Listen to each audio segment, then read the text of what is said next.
তেলের জন্য পাম্পে পাম্পে ঘুরে নাজেহাল চালক মালিকরা। সিরিয়ালের চাপে আশপাশের এলাকায় তৈরি হচ্ছে তীব্র যানজট।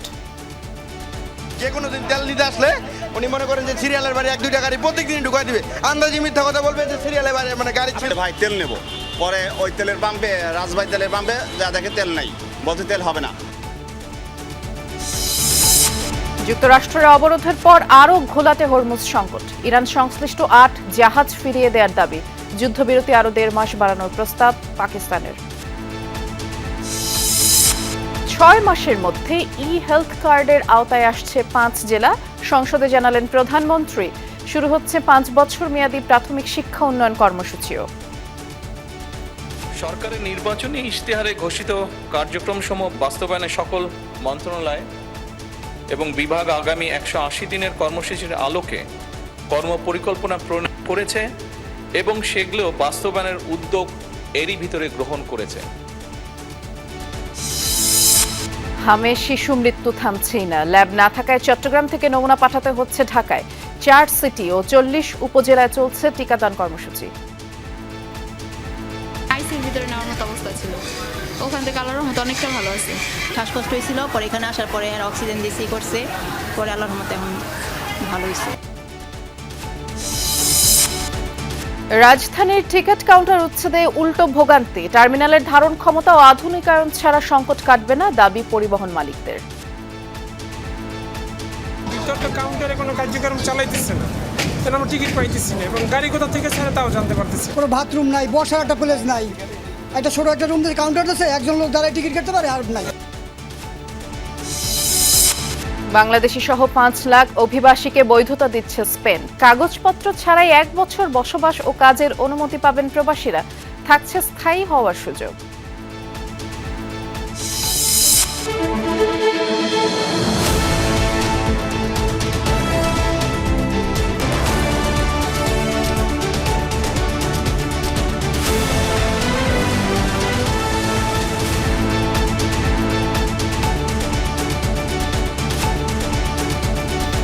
শুভেচ্ছা, আমন্ত্রণ দুপুরে বাংলাদেশে। নুসরাত বৃষ্টির সাথে আছি। শিরোনামগুলো শুনছিলেন।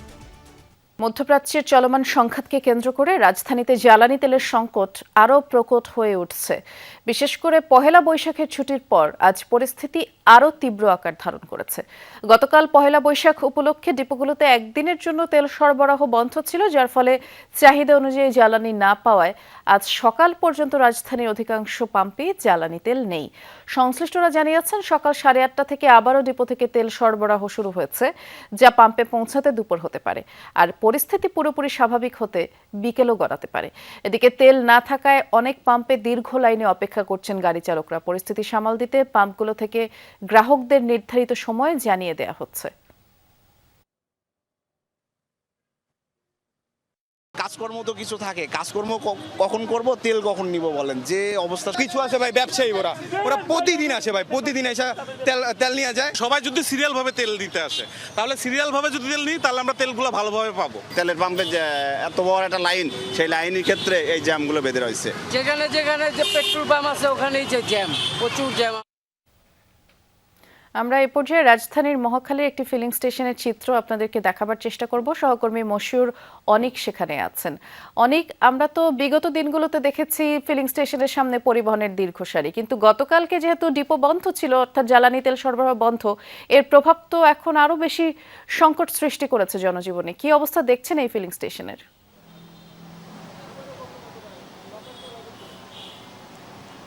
জনজীবনের সংকটের কথা বলছিলেন বৃষ্টি। আসলে সেই সংকটের চিত্রটি যদি আমি আপনাকে সরজমিনে দেখাতে পারতাম, আমার কাছে মনে হয় আমি আরও বেশি আপনাকে বোঝাতে পারতাম। এই জায়গায় যে চিত্রটি দেখতে পাচ্ছেন, সেখানে হচ্ছে যারা তেল নিতে পারছেন, অর্থাৎ অনেকটা সময় অপেক্ষা করার পরে, লম্বা সময় অপেক্ষা করার পরে যারা তেল নিতে পারছেন তাদের চিত্র। তারা তেল নিতে এসেছেন, কিন্তু ঠিক যেই রাস্তা ধরে আমরা আসলাম, প্রায় বলা যায় দীর্ঘ প্রায় ঘণ্টাখানেক একটা পথ ধরে আমরা আসলাম, যে পুরো পথ ধরেই আমরা দেখলাম যে আসলে যাত্রীবাহী যে সমস্ত বাস কিংবা হচ্ছে প্রাইভেট কার, মোটরসাইকেল, তারা কিন্তু দাঁড়িয়ে আছেন তেল সংগ্রহের জন্য। বিশেষ করে গতকালকে তেল সরবরাহ বন্ধ ছিল, আজকে তেল সরবরাহ চালু হয়েছে। যাদের তেল শেষ হয়ে গেছে কিংবা যাদের তেলের চাহিদা আছে তারা সেখানে অপেক্ষা করছেন, কিন্তু ভোগান্তির আসলে শেষ কোনোভাবেই নেই। আমি একজনের সাথে একটু কথা বলি। আপনি কতক্ষণ যাবত অপেক্ষা করছেন এখানে তেলের জন্য এবং পেয়েছেন কিনা? More than 13 hours. More than 13 hours. Like কালকে রাত 1:30টার দিকে আসছি এখানে, then right now I'm here. Too much bitter experience. আসলে বুকের দিকেও তাকানো যাচ্ছে না, এই মানুষগুলো প্রচণ্ড বিধ্বস্ত। 13 ঘন্টা যদি কেউ আসলে তেলের জন্য অপেক্ষা করেন তাহলে আসলে তার প্রতি সমবেদনা জানানো ছাড়া কিছু করার থাকে না। আপনাকে একটু জানতে চাই আসলে কতক্ষণ যাবত এখানে তেল নিতে এসে যে কতক্ষণ তেল নিতে অপেক্ষা করছেন? তেল পেয়েছেন কিনা? তেল পাইনি ভাই মান দিব। কতক্ষণ অপেক্ষা করছেন? কতক্ষণ? কাইলে 1টা বাজাইছি। 1টা বাজে আসে, রাত 1টা বাজে। বৃষ্টি, রাত 1টা বাজে তিনি এসেছেন, একজন 13 ঘন্টা অপেক্ষা করছিলেন। আমি একটু রাস্তায় নিয়ে যেতে চাই, অর্থাৎ মেইন রোডে আপনাকে একটু নিয়ে যেতে চাই, কারণ সেখানেই আসলে মূল চিত্রটি ধরা পড়ছে। যেই কথা বলছিলাম আসলে তেলের সংকট নেই বাংলাদেশে, কিন্তু তারপরেও কিন্তু তেলের যে চাহিদা সেই চাহিদা পূরণ করতে পারছেন না। কেন পারছেন না সেই অভিযোগ কিন্তু তারা দেখে যাচ্ছেন। আমি ঠিক এই পাশটি ধরে কিছুক্ষণ আগে এসেছি, যত দূর চোখ যায়, অর্থাৎ বিজয় সরণির যেখানে আমি এখন আছি ট্রাস্ট ফিলিং স্টেশনের, যত দূর চোখ যায় তত দূর পর্যন্ত কিন্তু আপনি দেখবেন গাড়ির সারি, পণ্য পরিবহনের গাড়ি, প্রাইভেট কার। তার পাশাপাশি আপনি দেখবেন যে অনেক মিডিয়া সংশ্লিষ্ট মানুষেরাও আছেন যারা আসলে তেলের প্রত্যাশী, কারণ দৈনন্দিন যে সমস্ত খবরগুলো প্রকাশ করতে হয় তার জন্য তো তাদেরকে বেরোতে হয় নাকি। সো এই বিষয়গুলো যেগুলো আছে সেগুলো আসলে সরজমিনে কেন ব্যবস্থা নেওয়া হচ্ছে না সেই অভিযোগও কিন্তু জানিয়েছেন অনেকে। তারাও কিন্তু বলে যাচ্ছেন যে তেলের ব্যবস্থা, পরিপূর্ণ যে তেলের ব্যবস্থা সেটি করতে হবে, এবং সেটি যতদিন পর্যন্ত করা সম্ভব হবে না ততদিন পর্যন্ত আসলে এই সমস্যার সমাধান করা সম্ভব নয়। আর একটা বিষয় আপনাকে জানিয়ে রাখতে চাই, আসলে তেলের যেই তেলস্মাতিটা হচ্ছে এখন, সেই দেশের মানুষ যারা এখন আসলে সেটার প্রতি অভ্যস্ত হয়ে যাচ্ছেন, কিন্তু তারপরেও আসলে অনভ্যস্ততা যেখানে দাঁড়াচ্ছে সেটা হচ্ছে রাস্তার চিত্র, জ্যাম, ঘন্টার পর ঘন্টা জ্যাম লেগে রাখছে। বৃষ্টি, এই সমস্যার সমাধান কোথায় আসলে সেটি এখন তাদেরই এখন খুবই এই আসলে সংকটের যেই সমাধান সেটি বড় জিজ্ঞাসা। ধন্যবাদ, আপনি বিস্তারিত জানাচ্ছিলেন অনেক। আমরা রাজধানীর চিত্র দেখছিলাম। রাজধানীর বাইরেও জ্বালানি তেলের জন্য পাম্পে অধীর অপেক্ষায় গ্রাহকরা। ঘন্টার পর ঘন্টা লাইনে দাঁড়িয়েও চাহিদা মতো জ্বালানি তেল মিলছে না। আর পরিস্থিতি সামাল দিতে রেশনিং পদ্ধতিতে তেল বিক্রি করছেন ফিলিং স্টেশন মালিকরা। তেল সংকটে আজও বিভিন্ন জেলায় সাময়িকভাবে বন্ধ রয়েছে অনেক পাম্প, এবং জ্বালানি সংগ্রহে এক পাম্প থেকে আরেক পাম্পে গ্রাহকরা ঘুরছেন। চরম ভোগান্তি পোহাতে হচ্ছে, ক্ষোভ বাড়ছে। ফিলিং স্টেশনগুলোতে দেখা যাচ্ছে বাইকারদের সিরিয়ালই বেশি। তেল নেওয়াকে কেন্দ্র করে বাকবিতণ্ডা, হাতাহাতির মতো ঘটনাও ঘটছে। ফিলিং স্টেশন মালিকরা বলছেন ডিপো থেকে চাহিদার অনেক কম তেল সরবরাহ হওয়ায় এমন পরিস্থিতি তৈরি হয়েছে। আর পাম্পে জ্বালানি তেল বিক্রি কার্যক্রম তদারকি শৃঙ্খলা বজায় রাখতে বিভিন্ন জেলায় অভিযান পরিচালনা করছে ভ্রাম্যমাণ আদালত। 6টার সময় আসছি, এখন মোটামুটি 11টা বাজে। তার মাত্র সিরিয়ালে ঢুকলাম।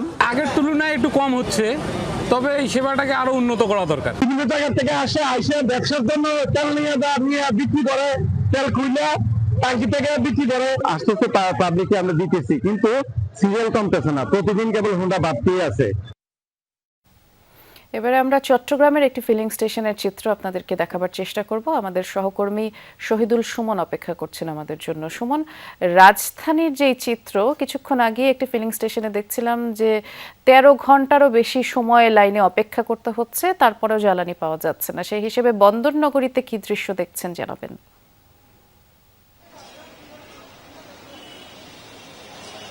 চট্টগ্রামও কিন্তু একই পরিস্থিতি। যারা ভোর 4টা 4:30 পাম্পটিতে রয়েছে, এখানে যেহেতু অন্যান্য যে পাম্পগুলো রয়েছে সেই পাম্পগুলোর তুলনায় এই পাম্পটিতে কিছুটা রয়েছে, সেই পাম্পগুলোর তুলনায় এই পাম্পটিতে কিছুটা বেশি পরিমাণে জ্বালানি সরবরাহ করা হয়। ফলে দীর্ঘ 6-7 ঘন্টা অপেক্ষা করেও কিন্তু আসলে যারা পরিবহন চালকরা রয়েছেন তারা এই ফিলিং স্টেশন থেকে আসলে মূলত তেল সংগ্রহ করতে আসলে একটু স্বাচ্ছন্দ্য বোধ করেন। অর্থাৎ অন্য পাম্পগুলোতে যেখানে 200 টাকার তেল দেয় বাইকারদের, সেখানে এখানে 500 টাকার কিংবা টাঙ্কি ভরেই দেয়, এবং অন্যান্য পাম্পে যেখানে 1000 টাকার তেল দেয় ছোট গাড়িগুলোকে গ্রাহকরা রয়েছেন তারা তেল দেন। তবে এই পাম্পের বাইরে আমরা চট্টগ্রাম নগরীর বেশ কিছু পাম্পে ঘুরেছি সকাল থেকে, সেগুলো জ্বালানি সংকটের কারণে বন্ধ রয়েছে। তারা বলছেন বিকেলে পাবেন কিংবা অন্যান্য সংকটের কারণে বন্ধ রয়েছে। তারা বলছেন বিকেলে পাবেন কিংবা অন্যান্য সময় পাবেন। আপনি জানেন যে এই ইস্টার্ন রিফাইনারি, যেটি রাষ্ট্রায়ত্ত একমাত্র তেল পরিশোধন কেন্দ্র, সেটিও আসলে গতকাল বন্ধ হয়ে গেছে। ফলে সাধারণ যারা গ্রাহকরা রয়েছেন তাদের মধ্যে এক ধরনের আমরা প্যানিক তৈরি হতে দেখেছি। আমরা একটু কথা বলছি একজন গ্রাহকের সাথে। কতক্ষণ অপেক্ষা করে আর অন্য কোনো পাম্পে গিয়েছেন? 3.5 ঘন্টা। 3.5 ঘন্টা দাঁড়ায় এখন মাত্র আসছি নেওয়ার জন্য, অনেক কষ্ট। অন্যান্য পাম্পের কি অবস্থা? অন্যান্য পাম্প তো বন্ধ, কিছু কিছু পাম্প তো অনেক বন্ধ, শুধু এটাতে পাওয়া যাচ্ছে তেল। শুনছিলেন যে অন্য পাম্প বন্ধ, এখানে 3.5 ঘন্টা অপেক্ষা করে এই গ্রাহক এখান থেকে তেল নিয়েছেন। আমরা একটু আরেকজনের সাথে কথা বলতে চাই। আপনাদের আসলে পরিস্থিতি কি, অন্য পাম্পে গিয়েছে? না না, আমাদের কোনো অনুভব যায় না, কারণ আমরা যে সারিবদ্ধভাবে লাইন দাঁড়াচ্ছি, একজনও আমাদের বিশৃঙ্খল সৃষ্টি হয় নাই, কোনো ধরনের হয় নাই আমাদের মধ্যে, সবসময় ঠিক আছে। কয় ঘন্টা দাঁড়িয়েছেন? আমি 9:30 আসছিলাম, এখন 2টা+ হয়েছে, অনেক সময় যেতে হবে। ছিলেন প্রত্যেকেই কিন্তু 3 থেকে 4 ঘন্টা এখন যারা রয়েছেন তারা দাঁড়িয়েছেন, এবং ভোর থেকে অনেকে দাঁড়িয়েছিলেন, তারা সংগ্রহ করেছেন। আমরা 5-6 ঘন্টা পর্যন্ত আসলে অপেক্ষা করেছেন এবং এমন গ্রাহকদেরকে আসলে পেয়েছি। সব মিলিয়ে যে চট্টগ্রামের যে পরিস্থিতি, সেটি হচ্ছে যে আসলে পাম্পগুলো তাদের যে চাহিদা, সেই চাহিদা মতো তারা রাষ্ট্রায়ত্ত প্রতিষ্ঠানগুলো থেকে আসলে জ্বালানি পাচ্ছে না। ফলে এখানে যারা গ্রাহকরা আসছেন তাদেরকেও তারা তাদের যে চাহিদা, সেই চাহিদা অনুযায়ী তারা জ্বালানি দিতে পারছে না। ফলে যেই সরকার নির্ধারিত যে রেশনিং পদ্ধতি, সেই রেশনিং পদ্ধতিতে আসলে মূলত নির্ভর করতে হচ্ছে এখানকার পাম্প মালিকদের। আমরা দেখছি যে পাম্পে বাইকার এবং যে ব্যক্তি মালিকানা যে কারগুলো রয়েছে, সেগুলোর দীর্ঘ সারি এবং ঘন্টার পর ঘন্টা তারা অপেক্ষা করছেন, এবং অনেকেই আসলে নির্ধারিত সময়ে এসেও আসলে তেল না পেয়ে আসলে ক্ষোভ প্রকাশ করছেন। আমরা দেখছি প্রায় সময় বাকবিতণ্ড মতো ঘটনাও কিন্তু এখানে ঘটে যাচ্ছে। আমরা শুনছিলাম আপনার মাধ্যমে। ধন্যবাদ সুমন। আর এমন বাস্তবতায় জ্বালানি ও খনিজ সম্পদ বিভাগের যুগ্ম সচিব মনির হাসান চৌধুরী জানিয়েছেন, জ্বালানি তেলের বর্তমান মজুদ অনুযায়ী শুধু এপ্রিলই নয়, মে মাসেও কোনো ধরনের সমস্যা হবে না। দুপুরে সচিবালয়ে এক ব্রিফিংয়ে এই তথ্য জানিয়েছেন তিনি। বলেছেন, দেশে ডিজেল মজুদ আছে 1,01,385 মেট্রিক টন, অক্টেন মজুদ আছে 31,821 metric ton, petrol 18,211 metric ton. এছাড়া জেট ফুয়েল 77,546 মেট্রিক টন মজুদ আছে বলেও জানিয়েছেন তিনি। আরো বলেছেন যে প্রতি মাসেই জ্বালানির দাম সমন্বয় করা হয়, এপ্রিল মাসেও করা হয়েছে। আগামী মাসে কেমন দাম হবে তা পরিস্থিতি বিবেচনা করেই সিদ্ধান্ত হবে। দাবি করেন, ফুয়েল স্টেশনগুলোতে অতিরিক্ত ভিড় ঢাকার বাইরে নেই, সরবরাহ কোনোভাবেও কমানো হচ্ছে না জানিয়ে বলেন, গত বছর একই সময় যে তেল ফুয়েল পাম্পগুলোতে দেয়া হয়েছে, এবছর একই পরিমাণে দেয়া হচ্ছে। ইস্টার্ন রিফাইনারির জন্য মার্চ মাসে ক্রুড অয়েল আনা সম্ভব হয়নি। এপ্রিল মাসের শেষে বা মে মাসের শুরুতে সৌদি আরব থেকে ভিন্ন রুটে ক্রুড অয়েল আসবে বলে তিনি আশা প্রকাশ করেন। উদ্ধার হয়েছে 39,776 লিটার, 60 লিটার এই আমাদের এপ্রিল মাস তো বটেই, ইনশাল্লাহ মে মাসেও কোনো সমস্যা নেই। বিভিন্ন উৎস থেকে এটুকু মোটামুটি নিশ্চিত করেছি, ফলে আপনাদেরকে আশ্বস্ত করতে পারছি আপনাদের মাধ্যমে আমাদের ইনশাল্লাহ আগামী 2 মাসে কোনো জ্বালানি সংকট নেই। জেলা লেভেলে এই প্রবলেমটা এতটা অ্যাকিউট না, যেটা আপনারা ঢাকা শহরে যে লাইনটা দেখেন। তো ঢাকা শহরে যেটা হয়েছে, আমি শুরু থেকেই বলছি যে আমরা বোধহয় বোঝাতে পারছি না যে প্যানিক বাইং এর প্রয়োজন নাই। হরমুজ প্রণালী সহ আশপাশের সমুদ্র সীমায় পূর্ণ নিয়ন্ত্রণ প্রতিষ্ঠার দাবি করছে যুক্তরাষ্ট্র। 24 ঘন্টায় 8টি তেলবাহী জাহাজের গতিপথ পাল্টে দেওয়ার কথা জানিয়েছেন মার্কিন সেন্ট্রাল কমান্ড সেন্টকম। আর এর মধ্যে রয়েছে চীনের নিষেধাজ্ঞাপ্রাপ্ত একটি ট্যাঙ্কারও। এমন পরিস্থিতিতে হরমুজ দিয়ে নিরাপদ পারাপারে যুদ্ধোত্তর একটি পরিকল্পনা করছে ইউরোপীয় দেশগুলো, কিন্তু এই উদ্যোগে যুক্তরাষ্ট্রকে তারা সাথে রাখবে না।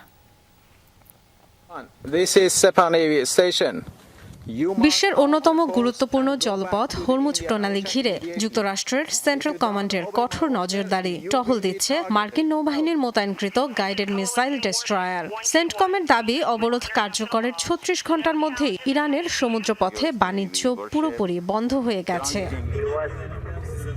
মঙ্গলবার যুক্তরাষ্ট্রের অবরোধের মুখে ইউটার্ন নেয় চীনা মালিকানাধীন নিষেধাজ্ঞাপ্রাপ্ত ট্যাঙ্কার রিচ স্ট্যারি। ওমান উপসাগরের চাবাহার বন্দর থেকে রওনা দেয়া 2টি তেলবাহী জাহাজকেও ফিরিয়ে দেয়া হয়। মঙ্গলবার অন্তত 8টি জাহাজ এই পথে প্রবেশ করলেও অতিক্রম করতে পারেনি। এক্স বার্তায় সেন্টকম প্রধান অ্যাডমিরাল ব্র্যাড কুপার দাবি করেন, ইরানের বন্দরগুলোর ওপর অবরোধ পুরোপুরি কার্যকর করা হয়েছে। এই ব্লকেড সব দেশের জাহাজের জন্য প্রযোজ্য, আবারও জানিয়েছে একথা। আপাতত ওই অঞ্চল থেকে নিজ নিজ দেশের জাহাজকে নিরাপদ দূরত্বে রাখাকে গুরুত্ব দিচ্ছে ইউরোপীয় দেশগুলো। তবে যুদ্ধ উত্তর পরিস্থিতিতে হরমুজ প্রণালী দিয়ে নিরাপদ যাতায়াত নিশ্চিতে যুক্তরাষ্ট্রকে বাদ দিয়ে একটি যৌথ উদ্যোগের পরিকল্পনা করছে তারা। ওয়াল স্ট্রিট জার্নালের প্রতিবেদন অনুযায়ী এই উদ্যোগে নেতৃত্ব দিচ্ছে যুক্তরাজ্য এবং ফ্রান্স। লক্ষ্য, যুদ্ধ শেষে একটি আন্তর্জাতিক জোট গঠন, যা ইরান ও ওমান সহ প্রণালী সংলগ্ন দেশগুলোর সঙ্গে সমন্বয়ের ভিত্তিতে কাজ করবে। হরমুজের মাইন অপসারণ এবং সামরিক নজরদারিতে কাজ করবে জোট। প্রণালীতে আটকে পড়া শত শত জাহাজ সরিয়ে নিতে প্রয়োজনীয় লজিস্টিক সহায়তাও দেবে। তবে এই প্রক্রিয়ায় যুক্তরাষ্ট্রকে অন্তর্ভুক্ত করতে চায় না তারা। আগামী শুক্রবার একটি অনলাইন বৈঠকে যুক্ত হবে ইউরোপীয় নেতারা। এতে চীন ও ভারতকেও জানানো হয়েছে আমন্ত্রণ। ডরথি দাস্ট্রিন, যমুনা নিউজ। আগামী দুদিনের মধ্যে আবারও হতে পারে যুক্তরাষ্ট্র ইরান সরাসরি আলোচনা। নিউ ইয়র্ক পোস্টকে দেয়া সাক্ষাৎকারে কথা জানিয়েছেন মার্কিন প্রেসিডেন্ট ডোনাল্ড ট্রাম্প। দ্বিতীয় দফা মুখোমুখি বৈঠকের ভেন্যু হতে পারে পাকিস্তান, এমন ইঙ্গিত দিয়েছেন ট্রাম্প। পাকিস্তানের পররাষ্ট্র মন্ত্রণালয়ের একটি সূত্র আল জাজিরাকে জানিয়েছে, শান্তি আলোচনার চেষ্টা তারা চালিয়ে যাচ্ছে। তেহরানের অভিযোগ, যুক্তরাষ্ট্রের অতিরিক্ত দাবি দেওয়া এবং রাজনৈতিক অনিচ্ছার কারণেই ইসলামাবাদ আলোচনায় কোনো সমাধান আসেনি। আর মার্কিন ভাইস প্রেসিডেন্ট জেডি ভ্যান্স এক সাক্ষাৎকারে বলেছেন, দুই দেশের মধ্যে তৈরি হওয়া অবিশ্বাস মাত্র এক রাতে দূর করা সম্ভব নয়। তবে তেহরানের আলোচকরা চুক্তির জন্য সদিচ্ছা দেখিয়েছেন বলেও তিনি স্বীকার করেন। পরবর্তী আলোচনায় যুক্তরাষ্ট্রের নেতৃত্ব দিতে পারেন ভ্যান্স।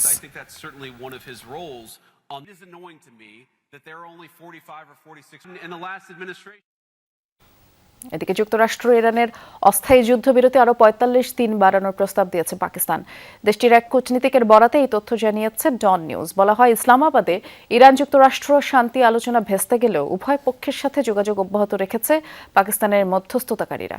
পুনরায় শান্তি আলোচনার পাশাপাশি যুদ্ধবিরতির সময়সীমা বৃদ্ধির আহ্বানও জানিয়েছে ইসলামাবাদ। অবশ্য যুদ্ধবিরতির মেয়াদ বৃদ্ধি নিয়ে আগ্রহী নন বলে জানিয়েছেন মার্কিন প্রেসিডেন্ট ডোনাল্ড ট্রাম্প। বরং আরও বড় কোনো চুক্তির বিষয়ে তিনি আশাবাদী। আগামী 2 দিনের মধ্যে দারুণ কিছু ঘটবে বলে জানান ট্রাম্প।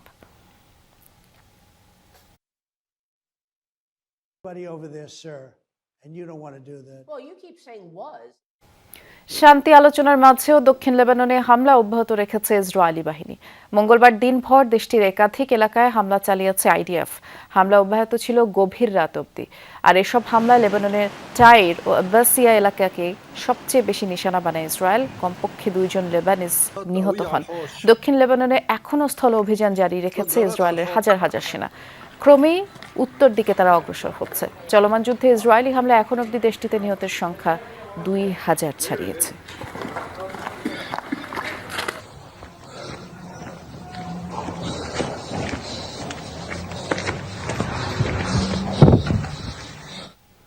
আগামী 6 মাসের মধ্যে দেশবাসীকে হেলথ কার্ড প্রদানের উদ্যোগের কথা জানিয়েছেন প্রধানমন্ত্রী তারেক রহমান।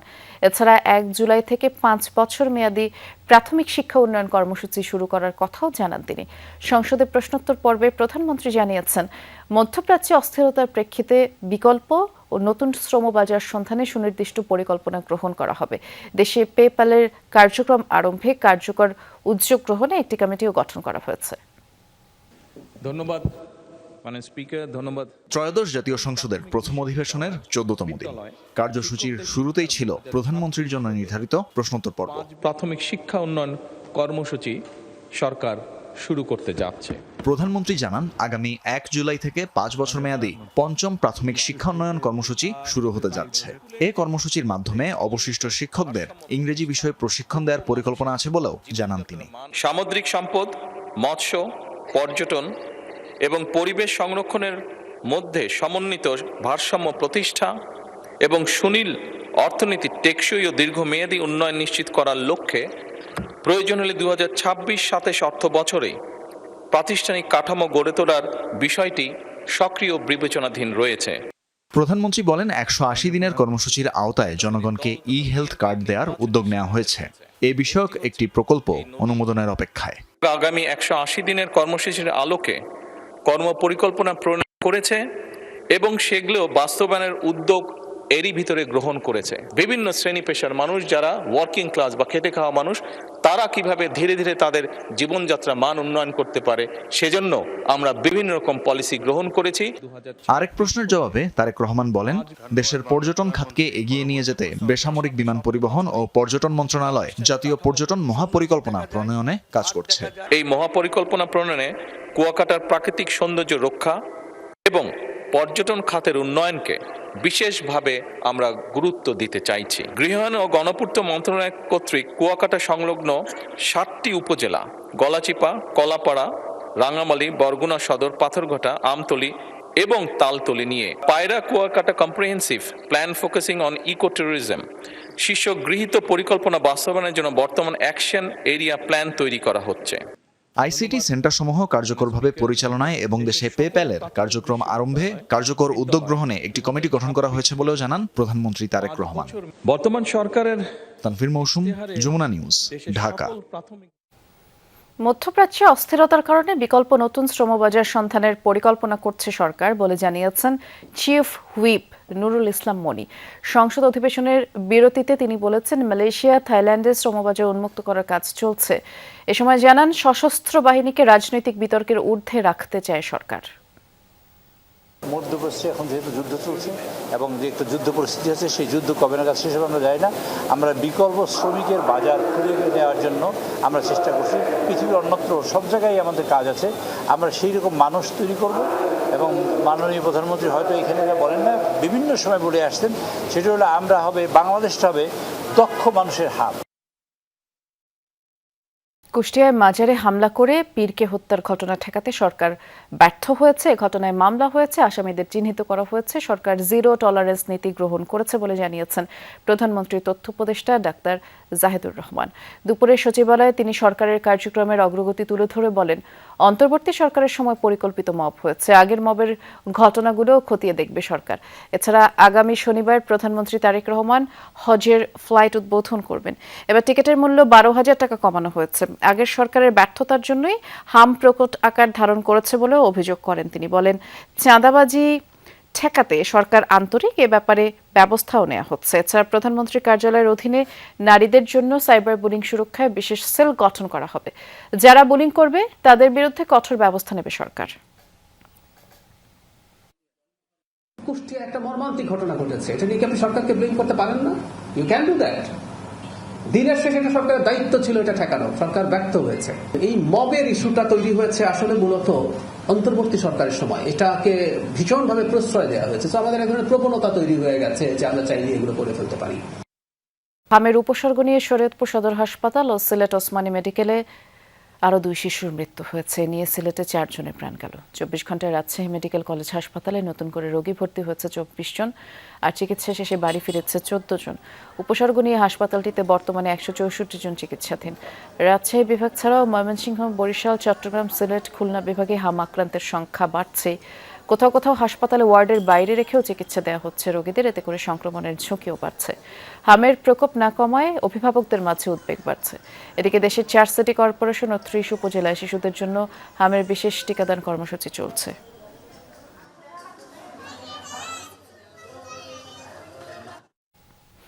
আমরা সহকর্মীদের মাধ্যমে দেখার চেষ্টা করব এখনকার কি চিত্র। যাব শরীয়তপুরে, সহকর্মী এস.এম. শাকিল অপেক্ষা করছেন। শাকিল, আজও শরীয়তপুরে শিশু মৃত্যুর ঘটনা ঘটল, হামের প্রকোপ সম্পর্কে জানাবেন, চিকিৎসকরা কি বলছেন?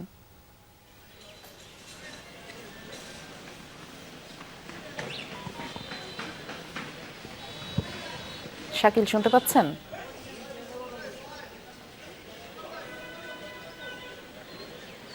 খুব সম্ভবত সহকর্মী শাকিল আমাকে শুনতে পাচ্ছে না। তবে দর্শক, আপনাদেরকে যেমনটি জানাচ্ছিলাম যে হামের প্রকোপ দিনকে দিন বাড়ছে, এতে করে শিশু মৃত্যুর যেই হার সেটিও ক্রমেই বাড়ছে। আজও 2 জন শিশু মৃত্যুর ঘটনা আমরা শুনলাম, এবং সেটি একটি হচ্ছে শরীয়তপুর সদর হাসপাতালে এবং সিলেট ওসমানী মেডিকেলে এই 2 শিশুর মৃত্যু হয়েছে।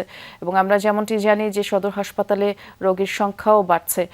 আমাদের সহকর্মী এস.এম. শাকিল এ বিষয়ে জানানোর জন্য অপেক্ষা করছেন, তিনি আমাদেরকে শুনতে পাচ্ছেন না। আমরা পরবর্তীতে চেষ্টা করব সংযোগটি আরেকবার স্থাপন উপস্থাপন করবার, তবে আরেকজন সহকর্মী অপেক্ষা করছেন। তিনি হামের টিকাদান কর্মসূচির খোঁজ খবর রাখছেন, আরিফুর রহমান সবুজ। তিনি রাজধানীর মহাখালী এলাকায় আছেন। যেহেতু হামের টিকা এখনো চলছে, সে বিষয়ে জানানোর জন্যই সবুজ অপেক্ষা করছেন। সবুজ, রোগের সংক্রমণের যেই হার সেটি তো আসলে বাড়ছে প্রতিদিন, এবং টিকাদান কর্মসূচি সম্পর্কে একটু জানাবেন। আপনি হাসপাতালে আছেন, এখানে আজকে রোগী সংখ্যা কেমন দেখছেন? নতুন করে কোনো রোগী ভর্তি হয়েছে কিনা, এবং টিকাদান কার্যক্রম সম্পর্কে একটু দর্শকদের জানিয়ে দিবেন। বৃষ্টি, মূলত সংক্রমণের হার মাঝখানে কিছুটা কমেছিল, তবে গত দুদিন ধরে এই হার বা সংক্রমণের যে হার সেটি আবারও বাড়তে শুরু করেছে। আমি এই হাসপাতালের কথা যদি বলি, ডিএনসিসির হাসপাতালটি, যেটি সেখানে নতুন করে আজকে ভর্তি হয়েছে 91 জন। এখানে মোট এখন রোগী ভর্তি আছে প্রায় 350 জনেরও বেশি। আপনি নিশ্চয়ই তাহলে বুঝতেই পারছেন যে সংক্রমণের হারটা কিভাবে বাড়ছে, এবং চিকিৎসকরা যেটি বলছেন, মানুষ বাইরে যেভাবে বের হচ্ছে, বিশেষ করে গত পহেলা বৈশাখ গেল গতকালকে যেভাবে মানুষজন বের হয়েছিল, ছোট ছোট শিশুদের নিয়ে বের হয়েছিল, সেই জায়গাতে আগামীতে সেটির সংক্রমণ, অর্থাৎ ঈদের পরপরই যেরকম একটি সংক্রমণের হার বেড়েছিল, যেহেতু অনেকেই বাড়িতে গিয়েছিল, বিভিন্ন জায়গায় বের হয়েছিল, বেড়াতে বের হয়েছিল, সেই সংখ্যাটি কিন্তু তারা আবারও করছেন পহেলা বৈশাখের যে গতকালকে জনসমাগম বিভিন্ন জায়গায় হয়েছিল সেই জায়গাটি থেকে। সেক্ষেত্রে চিকিৎসকরা বলছেন যে যারা এই বাচ্চাদের যে কোনো ধরনের ছোট ছোট যদি সিমটম দেখা দেয়, জ্বর, সর্দি, এই ধরনের কোনো সিমটম দেখা দেয়, জরুরি ভিত্তিতে চিকিৎসকের পরামর্শ দিতে বলেছেন। এবং এখানকার কথা যদি বলি, তার আগে আমি সংক্রমণ বেদি হাসপাতালে ছিলাম, সেখানেও কিন্তু একই রকম চিত্র দেখা গেছে। বিশেষ করে ছোট ছোট শিশু যারা 9 মাস, 10 মাস, 1 বছরের নিচে শিশুরা, তাদের অবস্থা বেশ খারাপের দিকে। সবাইকে অক্সিজেন দিতে হচ্ছে, এই রকম একটি অবস্থার মধ্যে রয়েছে। এখানে 3 জনকে আইসিইউতে ভর্তি করা হয়েছে। আর যেটি টিকাদান কর্মসূচির যে বিষয়টি, টিকাদান কর্মসূচি মূলত 4টি সিটি কর্পোরেশন এবং 20-30টি উপজেলায় যেহেতু দেয়া হচ্ছে, এবং এটি 20 তারিখ থেকে সারা বাংলাদেশে দেয়া হবে। এবং এই লক্ষ্যে আমি ইপিআইতে কিছুক্ষণ আগে ছিলাম, যেখান থেকে মূলত টিকা সরবরাহ করা হয়।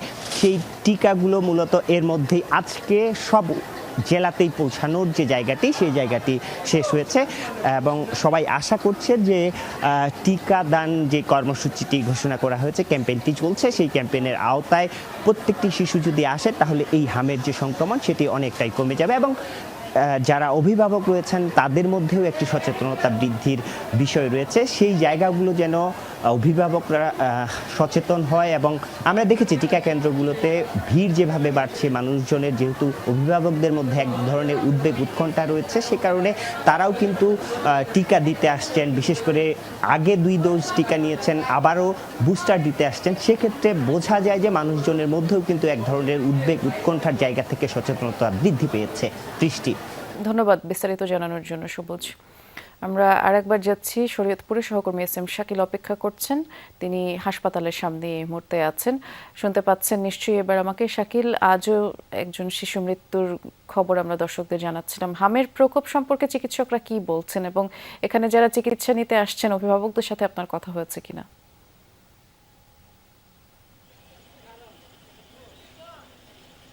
হামের প্রকোপ সম্পর্কে যদি বলি, আমরা দেখতে পাচ্ছি কিন্তু শরীয়তপুরে হামের প্রকোপ দিন দিন বেড়েই চলছে, এবং গত 24 ঘন্টায় কিন্তু আরও 9 জন রোগী হামের উপসর্গ নিয়ে ভর্তি হয়েছে। তবে জেলার কথা যদি বলি, জেলায় কিন্তু 167 জন এই পর্যন্ত হামের উপসর্গ নিয়ে ভর্তি হয়েছে, এবং এর মধ্যে কিন্তু অনেক রোগী চিকিৎসা নিয়ে বাসায়ও ফিরেছেন। তবে গত 24 ঘন্টায় কিন্তু জেলায় 9 জন নতুন করে হামের উপসর্গ নিয়ে ভর্তি হয়েছে। এর মধ্যে কিন্তু গত 24 ঘন্টায় গতকাল রাতে কিন্তু একজন 10 মাসের শিশু, যে জিহাদ নামের, যে কিনা একদিন আগেই ভর্তি হয়েছিলেন, সে কিন্তু গতকাল হামের উপসর্গ নিয়ে মৃত্যুবরণ করেছে। এমনটা কিন্তু এখানকার যারা হাসপাতাল কর্তৃপক্ষ রয়েছে তারা কিন্তু আমাদের জানিয়েছে। তবে হাসপাতাল কর্তৃপক্ষ বলছেন যে শয্যা সংকটে কিন্তু তাদের বেশ বেগ পোহাতে হচ্ছে, এবং চিকিৎসা দিতেও তাদের বেশ কষ্ট হচ্ছে। তবে যারা অভিভাবকরা রয়েছেন তারাও কিন্তু বলছেন যে সদর হাসপাতালে আজকের চিত্র যদি বলি, সদর হাসপাতালে এই মুহূর্তে 7 27 জন হামের রোগী ভর্তি রয়েছে, যার মধ্যে কিন্তু শয্যার সংকটে বেশ তাদের ভোগান্তি পোহাতে হচ্ছে এবং তাদের কিন্তু আমরা দেখতে পেয়েছি যে বেডে কিন্তু অনেক রোগীর জায়গা হয়নি। তবে তারা বলছেন কিন্তু চিকিৎসকরা কিন্তু আপ্রাণ চেষ্টা করছেন এবং তাদের কিন্তু আইসোলেশন যেই আলাদা যেই রুম করা হয়েছে সেই রুমে কিন্তু তাদের রাখা হয়েছে এবং সর্বোচ্চ চেষ্টা করে তাদের কিন্তু চিকিৎসা দিয়ে যাচ্ছেন। তবে জেলার চিত্র যদি বলি আমরা, শরীয়তপুর সদরে কিন্তু এখন পর্যন্ত 66 জন রোগী আক্রান্ত হয়েছে, হামের উপসর্গ নিয়ে চিকিৎসা নিয়েছেন। এবং উপজেলার কথা যদি বলি, সবচেয়ে বেশি রয়েছে জাজিরা উপজেলা, যেখানে কিন্তু এই পর্যন্ত 58 জন হামে আক্রান্ত হয়েছেন এবং হামের উপসর্গ নিয়ে তারা ভর্তি হয়েছিলেন হাসপাতালে। এর মধ্যে জাজিরা উপজেলাও কিন্তু 2 জন শিশু মারা গিয়েছিল, সেটা কিন্তু আমরা এর আগেও জানিয়েছি। তবে জাজিরা উপজেলায় কিন্তু বিশেষ ক্যাম্পেইনের আওতায় আনা হয়েছে এবং বিশেষ ক্যাম্পেইনের আওতায় কিন্তু তারা ওইখানে ওই উপজেলাতে প্রায় 30,000 শিশুকে টিকা প্রদান করবে, এমনটা কিন্তু এখানে যারা সিভিল সার্জন কর্তৃপক্ষ রয়েছে তারা কিন্তু জানিয়েছেন। তবে এছাড়াও পরবর্তীতে সারা জেলা জুড়ে যেই টিকার কর্মসূচি হবে সেখানে কিন্তু সব শিশুকে টিকা প্রদান করা হবে, এমনটা কিন্তু তারা বলছেন। দৃষ্টি শুনছিলাম আপনার মাধ্যমে, ধন্যবাদ শাকিল। আর বাস্তবতা যখন এমন, তখন দেশের দ্বিতীয় বৃহত্তম শহর ও বাণিজ্যিক রাজধানী খ্যাত চট্টগ্রামে হাম পরীক্ষার কোনো ল্যাব নেই। রোগীদের নমুনা পাঠাতে হচ্ছে ঢাকায়। স্বাধীনতার 55 বছর পরও বন্দরনগরীর স্বাস্থ্যসেবা খাত অপূর্ণাঙ্গ। রোগীদের দুর্ভোগ কমাতে সীতাকুণ্ডে BITID-তে হাম পরীক্ষার সক্ষমতা যাচাই করছে স্বাস্থ্য অধিদপ্তর।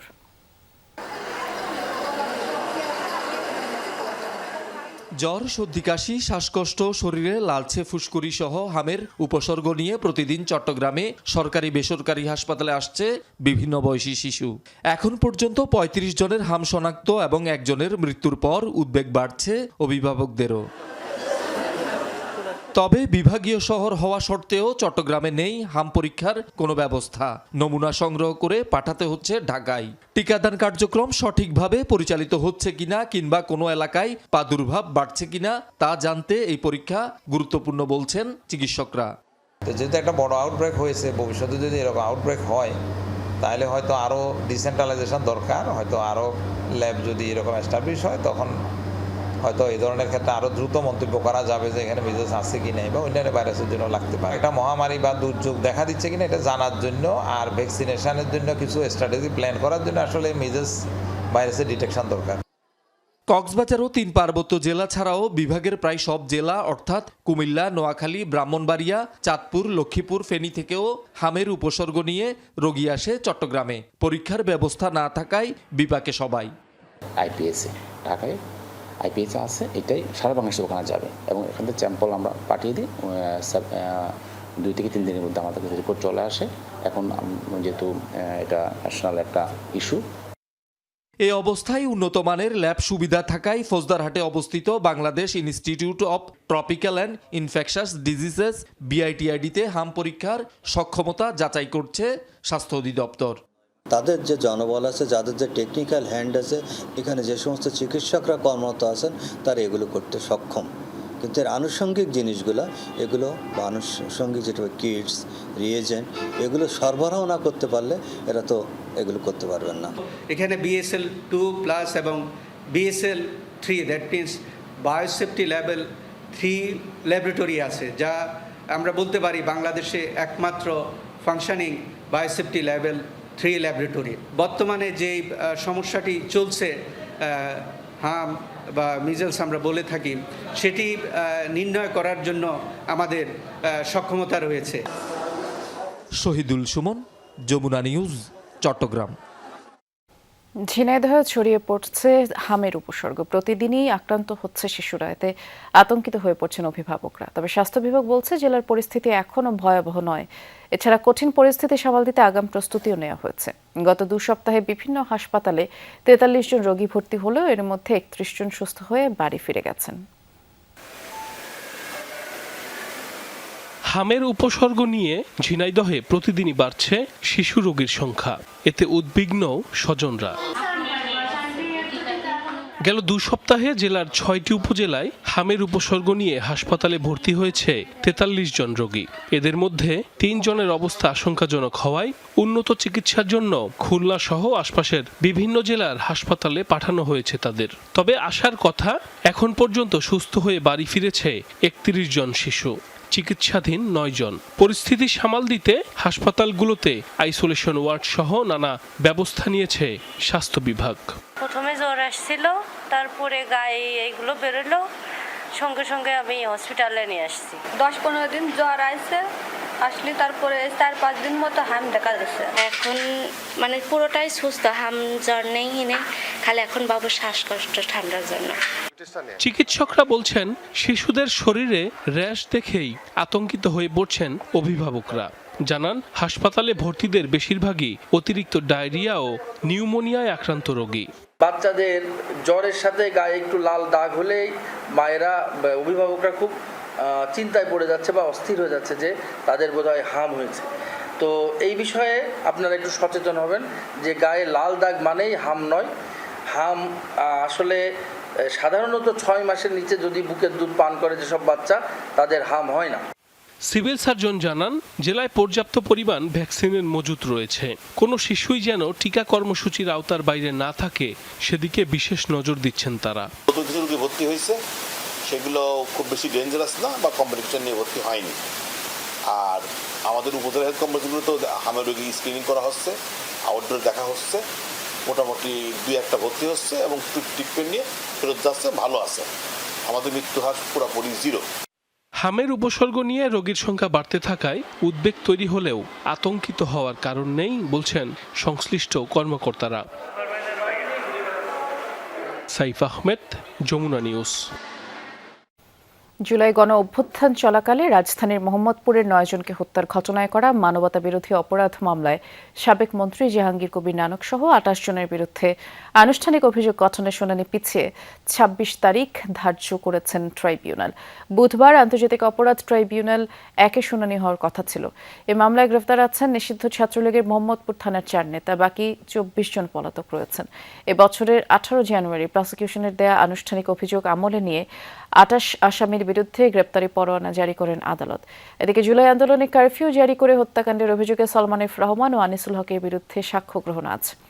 এছাড়া রামপুরায় 28 জনকে হত্যা মামলায় সাবেক বিজিবি কর্মকর্তা রেদওয়ানুল ইসলাম সহ 4 জনের বিরুদ্ধেও সাক্ষ্য গ্রহণ হওয়ার কথা রয়েছে আজ।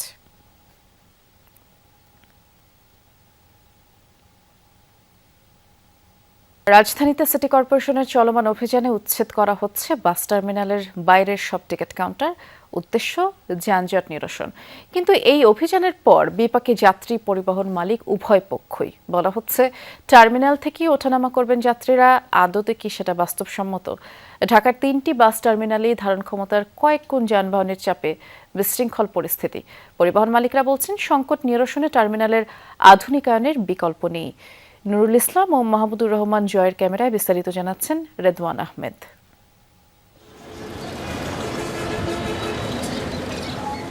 রাজধানীর সবচেয়ে বড় বাস টার্মিনাল সায়দাবাদ। এখান থেকেই প্রতিদিন যাতায়াত করে হাজারো যান। যুগের পর যুগ এই টার্মিনালের বিশৃঙ্খলা আর অনিয়ম শিরোনাম হয়েছে গণমাধ্যমে। ভেতরে প্রবেশ করতেই দেখা মিলল এক যাত্রীর। হন্তদন্ত হয়ে কি খুঁজছেন তিনি? টিকিট আগে বাইরে থেকে কাটতাম, এখন শুনতে পারছি এই ভিতরে টিকিট আছে। এখন ভিতর তো কাউন্টারে কোনো কার্যক্রম চালাইতেছে না, তাহলে আমরা টিকিট পাইতেছি না এবং গাড়ি কোথা থেকে ছাড়ে তাও জানতে পারতেছি না। নির্বাহী ম্যাজিস্ট্রেট, ঢাকা দক্ষিণ সিটি কর্পোরেশন। দেখা গেল সিটি কর্পোরেশনের অভিযানে সিলগালা হচ্ছে টার্মিনালের চারপাশে গড়ে ওঠা বাস কাউন্টার। এসব কাউন্টার থেকেই বিক্রি করা হতো দূরপাল্লার টিকিট। যাত্রী ওঠানামা চলে টার্মিনালের বাইরের রাস্তায়। ছোট ছোট কাউন্টার আছে, 15টা পর্যন্ত যখন কাউন্টারগুলো থাকে তখন হচ্ছে আপনার গাড়িগুলো যদি 1 মিনিট করেও দাঁড়ায় যাত্রী ওঠা নামানোর জন্য, তাহলে কিন্তু অনেক দূর জ্যামটা চলে যায়। এই জ্যাম কমানোর জন্য আমাদের এই উদ্যোগটা। এখানে যে বাস কাউন্টারগুলো আছে সেগুলো আসলে আমরা উচ্ছেদ বা সিলগালা করে দিচ্ছি আর কি। আর যদি এখনই কেউ আমাদের কাছে বলে যে আমরা পরিবহনের যে টিকিট সেটা বিক্রি করতে পারতেছি না, আমাদের সাদাবাদে বাস টার্মিনাল আছে, সেখানে আমরা এখনই ব্যবস্থা করে দেব। প্রশ্ন হচ্ছে টার্মিনাল থাকতেও কেন বাইরে এই যাত্রী ওঠানামা? উত্তর লুকিয়ে আছে টার্মিনালের ভেতরেই। ভিতরে আপনার সন্ধ্যার পরে ঢুকতে পারবেন না, বসার জায়গা নাই। আপনার দেখা গেছে আপনার হাতে মোবাইল রয়েছে, আরেকজন এদিকে ব্যাগ টানতেছে, ওদিকে আরেকজনে মোবাইল টানতেছে। কোনো বাথরুম নাই, বসার একটা প্লেস নাই। একটা ছোট একটা রুম থেকে কাউন্টার আছে, একজন লোক দাঁড়ায় টিকিট কাটতে পারে, আর নাই। চারদিকে নোংরা পরিবেশ, বসার অবস্থাও নেই যাত্রীদের। এই জায়গাটি মূলত সায়দাবাদের টিকিট কাউন্টার। কিন্তু টিকিট বিক্রির কোনো নাম নিশানাই নেই এখানে। গড়ে উঠেছে টোকাই আর ভবঘুরেদের আবাসস্থল, যার ফলে কোনো যাত্রী প্রবেশ করতে চান না এই টার্মিনালের ভেতরে। একই চিত্র রাজধানীর 2 টার্মিনাল মহাখালী আর গাবতলীতেও। ধারণ ক্ষমতার কয়েক গুণ যানবাহন নিয়ে ধুঁকছে টার্মিনালগুলো, ফলে চলাচলে বিশৃঙ্খলা আর যানজট নগর জুড়ে। এই যখন অবস্থা, তখন রাজধানীর বেশ কয়েকটি গুরুত্বপূর্ণ পয়েন্টে গড়ে উঠেছে অস্থায়ী বাস কাউন্টার। শীতাতপ নিয়ন্ত্রিত ঝা চকচকে এক একটি কাউন্টারের পরিবেশ টার্মিনালের বিবর্ণ ছবির বিপরীত। সম্প্রতি ডিএমপির এক বিজ্ঞপ্তিতে বলা হয়, টার্মিনাল ছাড়া কোথাও যাত্রী ওঠানামা করা যাবে না। কিন্তু টার্মিনালের কি সক্ষমতা আছে মানসম্পন্ন সেই পরিষেবা দেওয়ার? টার্মিনালগুলিকে যত আধুনিকায়ন করা যায়, সিকিউর করা যায়, আরাম আয়েস দিয়ে করা যায়, সেখানে আমরা বলছি যে আমরা ওই যে ক্লাস পিপল এবং সার্ভিসের জন্য আলাদা জোন করে দেন। টার্মিনালগুলো এখন স্থান মানে যে পরিমাণ স্থান সংকুলনের মধ্যে আছে, এর মধ্যে আমাদের যে বাসগুলো আছে, এই বাসগুলো এখানে কখনোই ঢোকা সম্ভব হচ্ছে না। সংকট মোকাবেলায় রোটেশন ভিত্তিক বাস পরিচালনার প্রস্তাব মালিক পক্ষের। এইখানে যাত্রী আসবে, গাড়িটা কাউন্টারের সামনে রাখা আছে, এটা কাউন্টারে টিকিট কাটবে, গাড়িতে বসবে, চলে যাবে। This is the system. তারা টিকিট যে কোনো জায়গায় বিক্রি করুক, নির্দিষ্ট জায়গা থেকে উঠবে এবং কোন কোন জায়গার থেকে যাত্রীরা একত্রে হবে, সেই ক্ষেত্রে তারা ছোট গাড়ি দিয়ে ওই জায়গায় নিয়ে যেতে পারে। এটা আমরা তাদেরকে পরামর্শ করছি, অনেকে করেনও। রাজধানীর এই টার্মিনালগুলো ধারণ ক্ষমতার কয়েক গুণ বাসে কার্যত নিয়ন্ত্রণহীন। রুট পারমিট বাতিল, টার্মিনাল স্থানান্তর কিংবা আধুনিকায়ন, রোটেশন পদ্ধতি সবই কাগজে কলমে শক্তিশালী সমাধান। কিন্তু বাস্তবায়ন না হলে বিশৃঙ্খলা কমার কোনো সম্ভাবনা নেই মনে করছেন পরিবহন সংশ্লিষ্টরা। পরিকল্পনাগুলো বাস্তবায়ন হলেই দীর্ঘমেয়াদী যানজটের অচল অবস্থা থেকে কিছুটা মুক্তি মিলবে নগরবাসীর। রেদওয়ান আহমেদ, যমুনা নিউজ, ঢাকা। কঠোর অভিবাসন নীতির দিকে ঝুঁকছে যখন ইউরোপ আমেরিকার মতো উন্নত দেশগুলো, তখন উল্টো পথে স্পেন। ঐতিহাসিক এক সিদ্ধান্তে 5 লাখের বেশি অবৈধ অভিবাসীকে বৈধতা দেওয়ার ঘোষণা দিয়েছে দেশটি। স্থানীয় সময় বৃহস্পতিবার থেকে এই কার্যক্রম শুরু হবে, যাতে প্রাথমিকভাবে 1 বছরের জন্য বসবাস ও কাজের অনুমতি পাবে কাগজপত্রবিহীন বিদেশি নাগরিকরা। পরে স্থায়ী হওয়ার সুযোগও দেওয়া হবে। স্পেন সরকারের এই সিদ্ধান্তে ব্যাপক উচ্ছ্বসিত দেশটিতে বসবাসরত বাংলাদেশিরা। কমিউনিটিগুলো থেকে রীতিমতো আনন্দ মিছিল বের করা হয়েছে।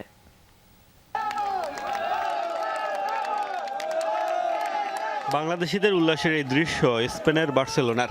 সরকারের পক্ষ থেকে অবৈধ অভিবাসীদের বৈধতা দেওয়ার ঘোষণায় সড়কে নেমে আনন্দ মিছিল করেন উচ্ছ্বসিত বাংলাদেশিরা। সাম্প্রতিক বছরগুলোতে দেখা গেছে অভিবাসীদের বিরুদ্ধে কঠোর অবস্থান ইউরোপীয় দেশগুলোর। এর মধ্যেই স্রোতের বিপরীতে দাঁড়িয়ে নজিরবিহীন পদক্ষেপ নিয়েছে স্পেন। মঙ্গলবার মন্ত্রিসভায় অবৈধ অভিবাসীদের বৈধতা দেওয়ার পরিকল্পনার অনুমোদন দেওয়া হয়েছে, যার আওতায় বৈধ হওয়ার সুযোগ পাবেন বাংলাদেশ সহ বিভিন্ন দেশের 5 লাখের বেশি নাগরিক। আমরা এখানে আসার পরে যে স্পেনিশ সরকার আমাদেরকে যে সুযোগ দিয়েছে বৈধতার, আমরা সবাই খুবই আনন্দিত। অভিবাসী প্রায় 20,000-এর মতো আছে। এরা যদি সবাই কাগজ পায়, ইনশাল্লাহ আমাদের দেশের অর্থনীতিতে অনেক প্রভাব পড়বে। প্রায় 160টি অর্গানাইজেশন যারা অভিবাসীদেরকে নিয়ে কাজ করে, তাদের আন্দোলনের ফসলে এইটার সাথে আমাদের বাংলাদেশিরাও জড়িত আছে। সাধারণ ক্ষমার আওতায় বৃহস্পতিবার থেকে অনলাইনে বৈধতা পেতে আবেদন করতে পারবেন অনধিভুক্ত অভিবাসীরা। এ কার্যক্রম চলবে জুনের শেষ পর্যন্ত। কমপক্ষে 5 মাস ধরে স্পেনে বসবাস করছেন এবং কোনো ক্রিমিনাল রেকর্ড নেই এমন ব্যক্তিরাই আবেদন করতে পারবেন। প্রাথমিকভাবে 1 বছরের জন্য বসবাস ও কাজের অনুমতি দেয়া হবে। পরবর্তীতে দেয়া হবে স্থায়ীভাবে বৈধ হওয়ার সুযোগ। যোগ্য আবেদনকারীরা স্পেনে বসবাসের ও কাজের অনুমতিপত্র পাবেন। নিরাপত্তা নম্বর এবং স্বাস্থ্য কার্ড দেয়া হবে। এই অনুমতিপত্রটি প্রাথমিকভাবে 1 বছরের জন্য বৈধ থাকবে।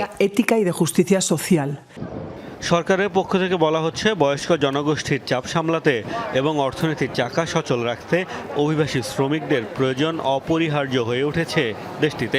আর তাই নেওয়া হয়েছে ঐতিহাসিক এ সিদ্ধান্ত। 5 কোটি জনসংখ্যার স্পেনে বর্তমানে প্রায় 1 কোটি বিদেশি বাসিন্দা রয়েছেন বিভিন্ন অভিবাসন সংস্থার তথ্য মতে, যার মধ্যে 8,40,000-এর বেশি অভিবাসী অনথিভুক্ত। মোস্তফা মাহমুদ, যমুনা নিউজ। যারা দেশে বেকার যুবকদের কর্মসংস্থান নিশ্চিতে কাজ করে সারা দেশে বেকার যুবকদের কর্মসংস্থান নিশ্চিতে কাজ করে যাচ্ছে সরকার। সাফারে এমনটা বলেছেন যুব ক্রীড়া প্রতিমন্ত্রী আমিনুল হক। দুপুরে সাফারের ব্যাংক টাউন এলাকায় আয়োজিত এক কর্মশালায় অংশ নিয়ে তিনি বলেন এই কথা এবং আয়োজন করে যুব উন্নয়ন একাডেমি ও যুব উন্নয়ন অধিদপ্তর। প্রতিমন্ত্রী বলেন বেকার যুবকদের দক্ষ জনশক্তি হিসেবে গড়ে তোলার জন্য 64 জেলায় এর মধ্যে ফ্রিল্যান্সিং এর কার্যক্রম শুরু হয়েছে। এছাড়া বিভিন্ন জেলা উপজেলায় শিক্ষিত বেকার যুবকদের প্রশিক্ষণ নিয়েও সরকারের কর্মপরিকল্পনা রয়েছে।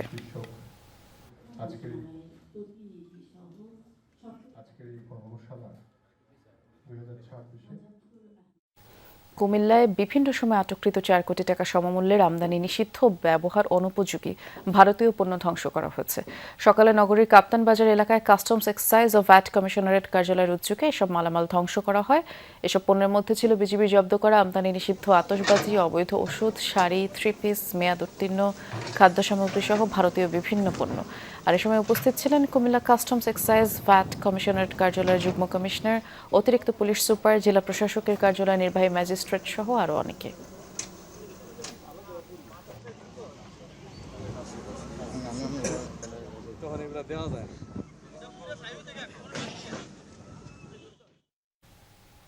এই ছিল দুপুরে বাংলাদেশের আয়োজনে। সাথে থাকার জন্য ধন্যবাদ সবাইকে।